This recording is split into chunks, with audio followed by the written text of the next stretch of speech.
Good morning, good afternoon, good evening, wherever you are in the world. It's Tony from Safe Haven. 2020 was a hard year for all of us. 2020 was one of the hardest years for me. It was also one of the best years for me. It started out with me being discarded and dumped by someone who I trusted and loved very much. And it ended with me finally realizing, you know what? I'm better than that. And I have the potential and the ability to pick up my life and move on. And the good thing is, when you are in the middle of a narc discard, when you're initially broken up with, when you're initially lied to and dumped and all that, because they do it,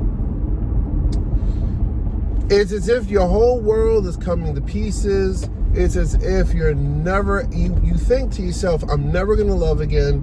I'm never going to find someone who's going to get me like they got me. I'm never going to be able to open up my heart again, etc. and so forth. The reality is, that's just not true. I mean, life does move on after a while.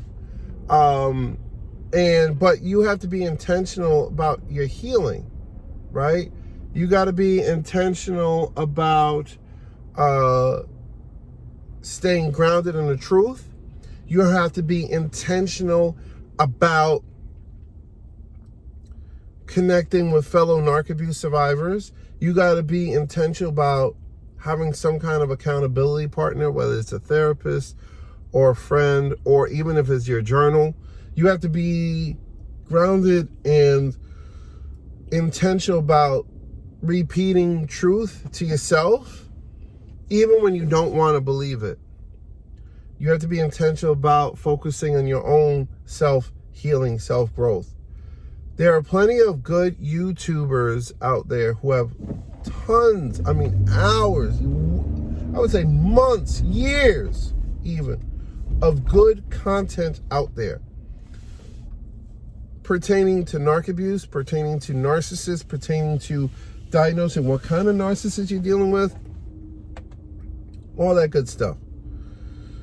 And to be honest, one of the reasons why I stopped or I pulled back from vlogging as much was I just didn't want to keep rehashing the same stuff.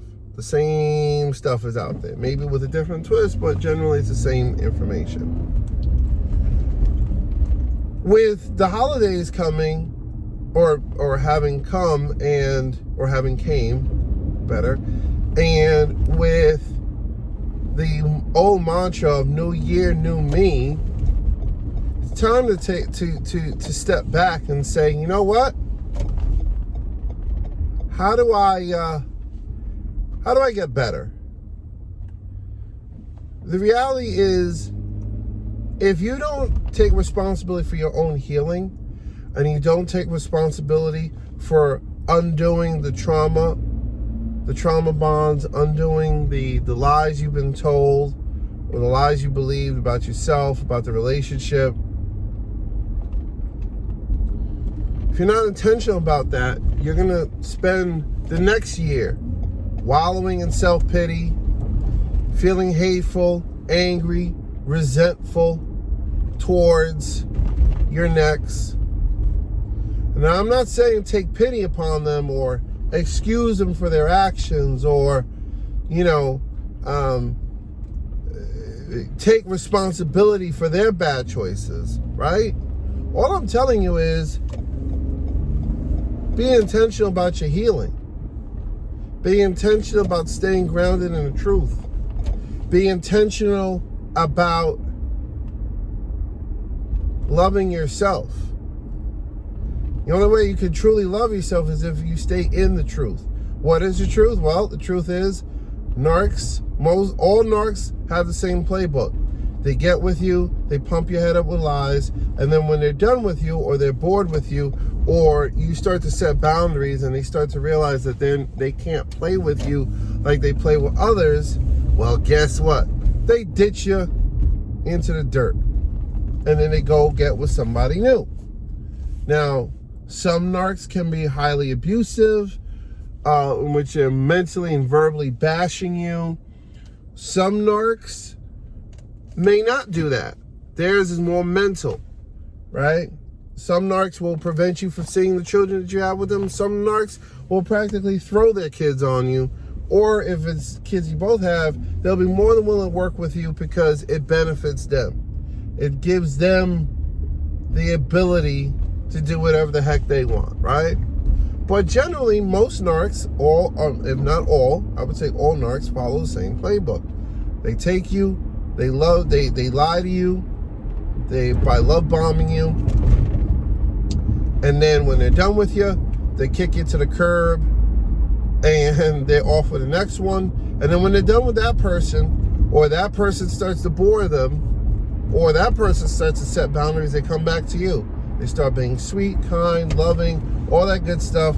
Start lying to you once more. Start pretending like you guys have a future, that they made a mistake, that they realized their error of their ways, that they're willing to fix things. And then all they're doing is coming into your life for the high, okay? And honestly, the best way to deal with them is to block them, go no contact, don't talk to them. Now, in a lot of instances, this is just not possible, especially when you have children. So, when you have children with a narc.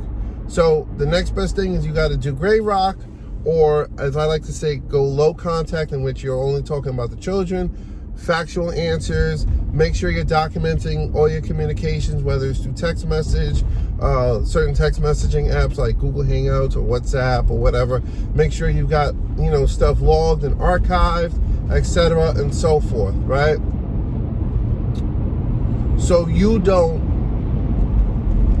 wind up, looking like the fool, because if you don't have a log or track record of where they are or what you guys agreed upon, they're gonna try to renege, right? So what I want y'all to focus on for the new year, this is what I had to do when my narc discarded me the week before Thanksgiving of 2019, discarded our family.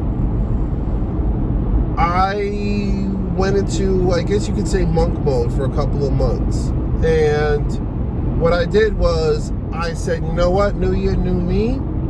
And I did stay grounded in the truth. I did hours of YouTube video watching. I'm talking about hundreds of hours.